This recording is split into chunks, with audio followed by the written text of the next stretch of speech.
वाढणार आहे. कोडगावचं सांगितलं, मेडिकल कॉलेज शासकीय वैद्यकीय महाविद्यालय मंजुरी मिळाली म्हणून कोण म्हणत होतं, महाविकास आघाडीवाले. परंतु प्रत्यक्षात प्रवेश नाकारण्यात आले. त्यांनी डॉक्टरच आणले नव्हते. जे इक्विपमेंट लागतं, साधन सामग्री जे लागते ती उपलब्धच नव्हती, त्यामुळे प्रवेश नाकारले. पण आपलं सरकार आलं, तातडीने डॉक्टर आणले, आपण जे लागतं सगळं उपलब्ध केलं आणि प्रवेश प्रक्रिया सुरू केली.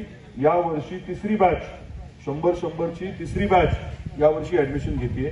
आणि महत्वाचं म्हणजे 450 कोटीचं काम, मेडिकल कॉलेजची इमारत आणि दवाखान्याचं आता सुरू होणार.